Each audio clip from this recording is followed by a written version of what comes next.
Introducing Ausbiz Capital GrowWise, a new fund which combines institutional insight and experience with a target return of 15% per annum. Our fund mirrors SciTech GrowWise, backed by an 18-year track record with historical 21% average annual net return.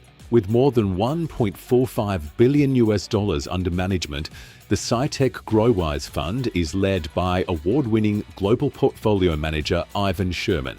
The same strategy is now available to Australian investors from as little as $5,000. Discover Ausbiz Capital GrowWise, investing informed by experience.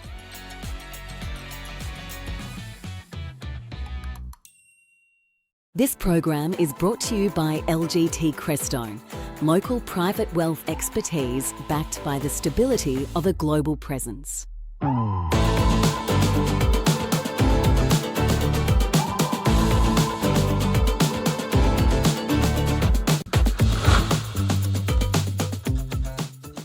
Hello and welcome to the Global View on this Wednesday. I'm Andrew Gagan. Good to have you with us again here at Ausbiz. Let's get across what we saw overnight. Global equity markets mixed, with European shares led lower by industrials and banks amid uncertainty over US trade deals.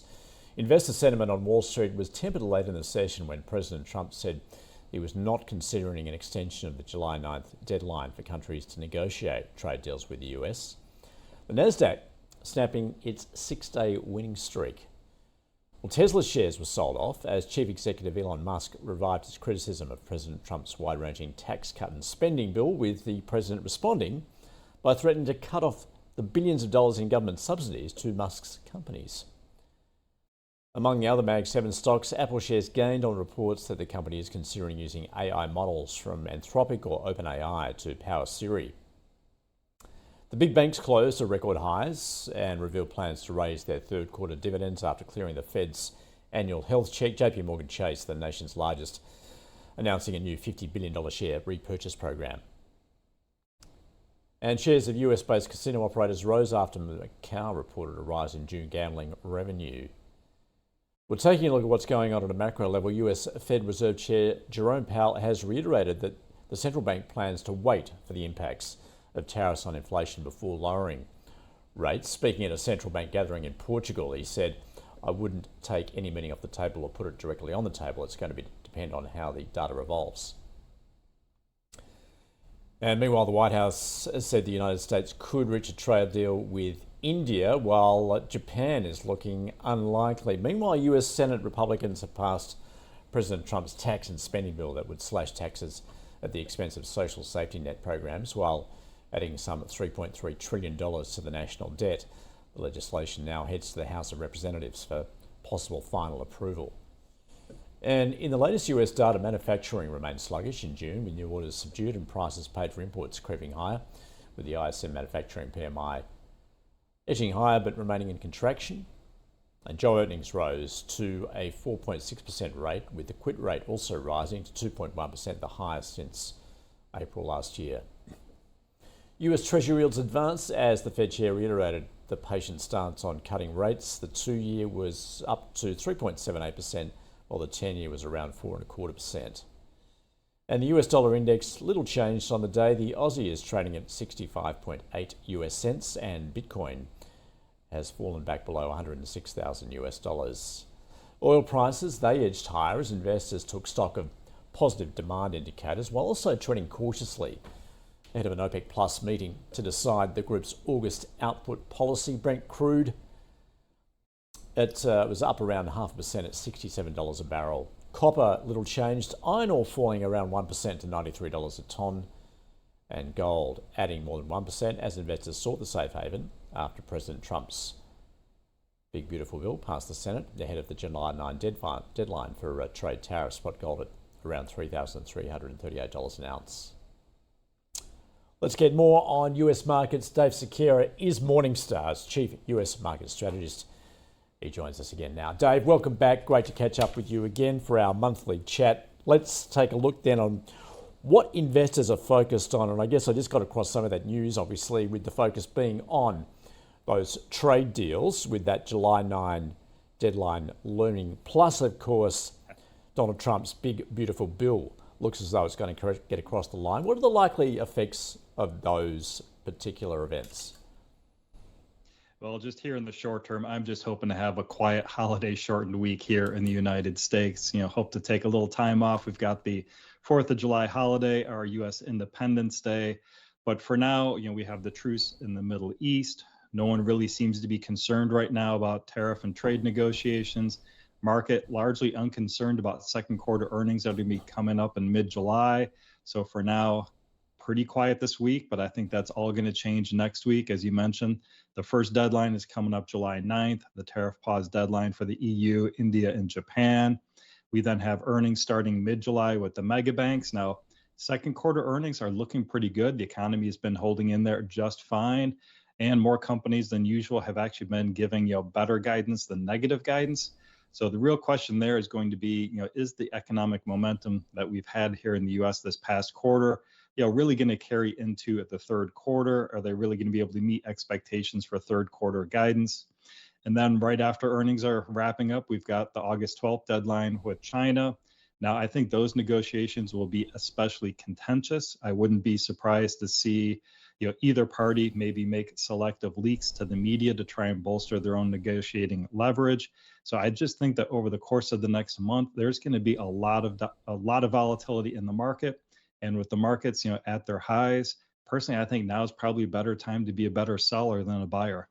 All right, interesting, just in terms of that positioning, because what you make that point that you're still seeing the market overpriced at this point.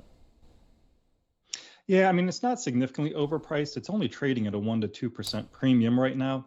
But when I look back over the past 15 years, the market's only traded at this much of a premium or more, less than 30% of the time. So not unprecedented, but certainly getting into that area where it's starting to get a little bit frothy at this point in time. I think over the past couple of trading days, I think maybe we had some traders going into month end, quarter end, trying to paint the tape a little bit just to try and bolster their returns for the month end and quarter end numbers. And I think the question right now, investors really need to be asking themselves, is this a better time to be putting new money into the market or a better time to be locking in profits? In my opinion, the old adage, no one ever went broke taking a profit, is probably pretty apt for right now. So Dave, where would you be taking those profits, and overall, what's your positioning at this point? Well, growth stocks. I mean, growth stocks have really rebounded, since the market depths. They actually started the year in pretty overvalued territory. We had DeepSeek come out that, of course, started the bear market, and all of those overvalued and overextended AI stocks. Those were further exacerbated to the downside after the Liberation Day tariffs. They were down 30 to 40%, some even more than that. They fell deep into 4-star, 5-star territory where we thought a lot of them were looking very attractive. For the most part, they're all back into fair value territory right now. Some of them maybe even getting a little bit above. So again, not necessarily, to the point where we'd be looking to sell those stocks, but a lot of the growth stocks, good time to take some profit off the table. And I put that money back into value stocks. So as much as growth stocks are overvalued, value stocks still look pretty good to us. They trade at about 11% discount to our fair value overall. I think they just still offer not only the most attractive valuations, better dividend yields, but also if we do have some downside volatility, it would probably hold up better to the downside than the growth area. Specifically, Dave, which sectors are you seeing as perhaps undervalued at this point? Communications still the most undervalued sector, trading at a 13% discount. Now, if communications, of course, is going to be highly skewed, Meta and Alphabet make up, I think, 45% or so of the market cap of the overall sector. We still see a lot of value in Alphabet. It's a 4-star rated stock, trades at a 25% discount to our fair value. It's down 7% year to date, so it has not rebounded like what we've seen with a lot of the other, technology stocks. We also like a lot of the more traditional communications names as well. Verizon would be one where that's, a 4-star rated stock, has over a 6% dividend yield. And one of the things we really like about the wireless sector in the US is we think that over time, it's going to act more like an oligopoly. They're going to compete less on price. And as such, we think that we're going to start seeing some better margin improvement there. Started seeing some of it this last quarter. We're looking for that to continue. And also still like the healthcare sector. That's still the second most undervalued. I'd still steer clear of Eli Lilly. Again, that stock is done. It's overvalued and overextended in our mind. It's a 2-star stock at a 20% premium. We think the market is really overvaluing the long-term prognosis for the GLP-1 drugs. By 2027, we expect to see a lot more competition in that marketplace, which will then end up hurting their volumes as well as their pricing. So within healthcare, I'd look more towards other traditional names like Bristol Myers, which is still a 4-star rated stock, or for people looking for biotech, Biogen is a 5-star rated stock, our highest rating. Dave, we just heard the big banks looking to up their dividends. Do you see some attraction there at this point? No, and actually it's quite the opposite in our view. With as much as the banks have run up, we think financial services overall is overvalued. In fact, it's one of the more overvalued sectors in our view today. It trades at a 12% premium to fair value. I mean, a name like JP Morgan, wide economic moat, probably the best of the mega banks in the United States. However, we think the market is just pricing in too much growth for too long, pricing in way too much net interest margin expansion over time. I don't think the market is pricing in any kind of loan loss reserve increases as the economy slows this year. It's a 1-star rated stock, trades at almost a 50% premium to our fair value today. So in my mind, probably another good stock to look to take some profits in. Which dividend stocks perhaps are you favouring? It depends on what kind of investor you are in the real estate sector. I really like HealthPeak. It's a 5-star rated stock, trades at a 36% discount, has a 7% dividend yield. For those of you that don't know, it's a portfolio of medical offices and life sciences, which in my mind are some of the most defensive real estate sectors you can own. Now, the market has been a little disappointed. The rent increases have lagged what we've seen in rent increases in other sectors within real estate. But I recently spoke to Kevin Brown. He's our equity analyst that covers this name. He's very confident in his valuations. In fact, he's talking about that he's seen a lot of other medical office buildings, other life science facilities, which were lower quality in his mind, which have traded at higher prices than what he thinks the valuation should be here. He thinks that HealthPeak has much better quality buildings than what he's seen trade. So again, that's another one where we're confident in our valuation, and we are pretty confident it can maintain its dividend. In fact, we're looking for annual increases of that dividend yield by 4% per year. Just almost out of time, but there's another couple of stocks on your list there, Verizon and also Kraft Heinz. Yeah, I mean, Kraft Heinz is a 5-star rated stock, trades at about half of our fair value. It's a 6.2% dividend yield. This is one of the ones that's probably one of the more undervalued, companies across our coverage. We rate the company with a narrow economic moat, so we do expect it will out-earn its cost of capital for at least, the next 10 years. And we think that food stocks in general are looking pretty attractive.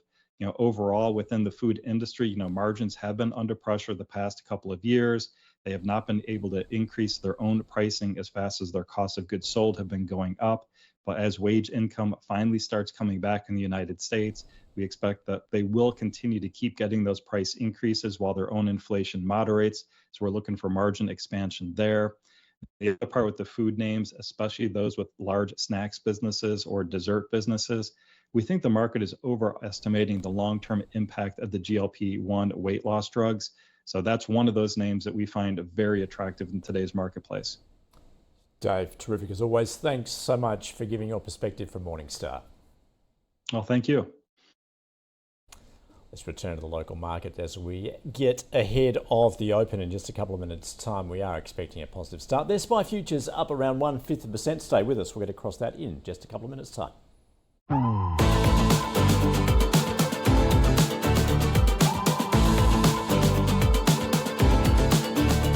This program was brought to you by LGT Crestone, local private wealth expertise backed by the stability of a global presence.